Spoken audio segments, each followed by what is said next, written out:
All right, let's do some weave legs. First, I'll show you what that looks like, and then we'll break it down from the front.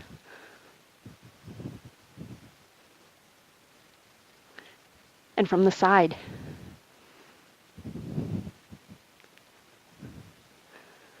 All right, what are we doing?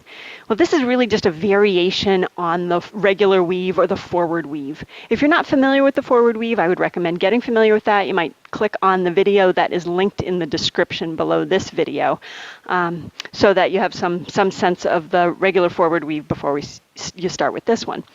For those of us who are familiar with the weave, I'm just going to remind us of a few key things.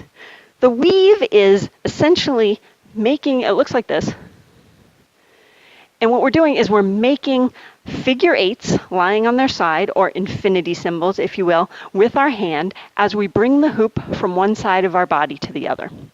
We start with the hoop in what we call a platter position with our hand. So our palm is out flat with our thumb pointing in as our shoulder.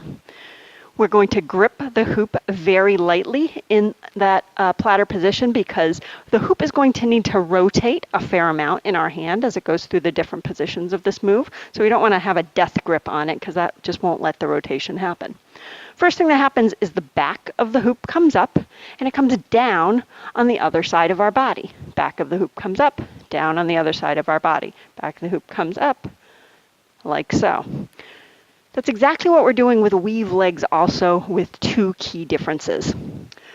First difference is as we bring the hoop to the other side of our body, with the regular weave, it goes directly there. With weave legs, it's going to go under our raised knee first.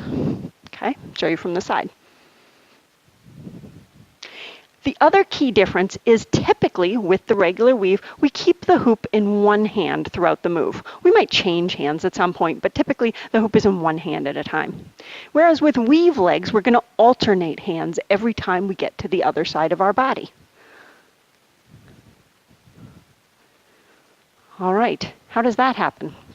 Well, if you were to stand with your arm hanging loosely by your side and your palm facing in at your thigh, you would want to turn your thumb away from your body, and then that would be the position that's needed to receive the hoop so you can continue into the weave move.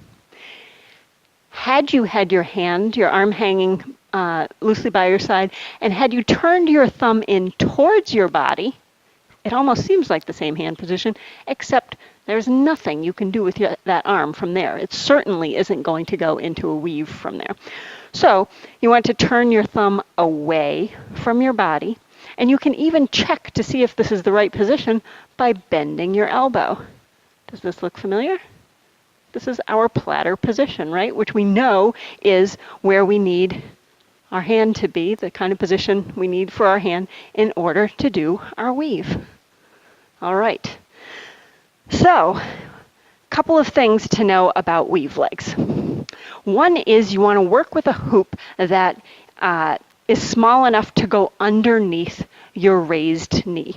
Depending how tall you are, depending what your flexibility is in your knee, that could be all different sizes of hoop. What I'm working with is a hoop that in classes we call this a hand hoop. This is a 33-inch diameter hoop, and that goes just fine underneath my raised knee.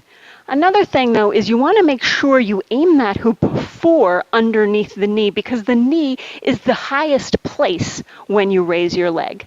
If you were to aim further back, there's much less clearance between your leg and the floor or the ground. So try and aim for directly under your knee.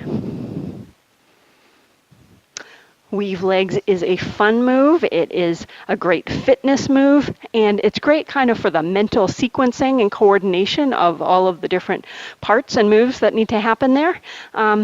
It takes a little practice, but I think you'll enjoy it. Good luck with your weave legs.